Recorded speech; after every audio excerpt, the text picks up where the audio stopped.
அவர்கள் அரசியலில் நிலைத்திருக்க வேண்டும். அதற்காக அவர் எந்த நிலைப்பாட்டையும் எடுக்கலாம். அதை பற்றி நான் கருத்து சொல்ல முடியாது. ஆனால் சட்டமன்றத்தில் அவரது ஆசி பெற்ற ஐயப்பன் அவர்கள் பேசியது எம்ஜிஆர் மற்றும் புரட்சித் தலைவி அம்மா அவர்களின் கோடிக்கணக்கான தொண்டர்களின் மனதை காயப்படுத்தியுள்ளது. புரட்சித் தலைவர் தீய சக்தியை எதிர்த்துதான் கட்சி நடத்தினார். அண்ணா திராவிட முன்னேற்றக் கழகத்தை துவங்கி எம்ஜிஆர் அவர்கள் ஆட்சியில் இருந்தவரை 15 ஆண்டுகள் ஆட்சிக்கு வராமல் திமுகவை தடுத்து வைத்திருந்தார். அதன் பிறகு திமுகவை வலுவாக எதிர்த்த ஒரு அரசியல் சக்தி அம்மா அவர்கள். இப்படிப்பட்ட நிலையில் சட்டமன்றத்திலே எம்ஜிஆர் அவர்கள் ஆசியும் புரட்சித் தலைவி அம்மா அவர்கள் ஆசியோடு ஸ்டாலின் அவர்கள் மீண்டும் முதல்வராவார் என தெரிவித்தார். இது மிகவும் வேதனைக்குரியது, கண்டனத்திற்குரியது.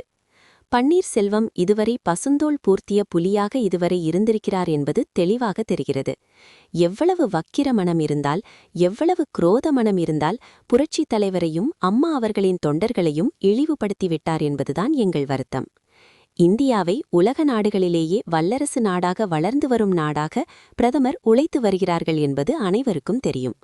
உலக நாடுகளிலேயே வளர்ந்த நாடுகள் போட்டி போடும் அளவிற்கு இந்தியா முன்னேறியிருப்பதற்கு முக்கிய காரணம் பிரதமர் மோடி அவர்களின் நல்லாட்சிதான். உலக நாடுகளை ஐநா சபை பிரதிநிதிகள் கலந்து கொள்கிற AI மாநாட்டில் காங்கிரஸ் இவ்வளவு கீழ்த்தரமாக நடவடிக்கையில் ஈடுபட்டனர். எதிர்ப்பை பதிவு செய்வதற்கு எவ்வளவோ வழிமுறைகள் உள்ளது. காங்கிரஸ் கட்சி கழுதை தேய்ந்து கட்டருமான கதையாகத்தான் போயுள்ளதற்கு காரணம் அவர்களது இழிவான செயல்பாடுகள்தான். தமிழகத்தில் மீண்டும் அம்மா அவர்களின் ஆட்சியை ஏற்படுத்த வேண்டிய அவசியம் உள்ளது. திமுக ஆட்சியில் பட்டி தொட்டியெல்லாம் கஞ்சா பழக்கம் கரைபுரண்டு ஓடுகிறது. பள்ளி மாணவர்களே கஞ்சா பயன்படுத்தும் அளவிற்கு குட்டி சுவராகிவிட்டது.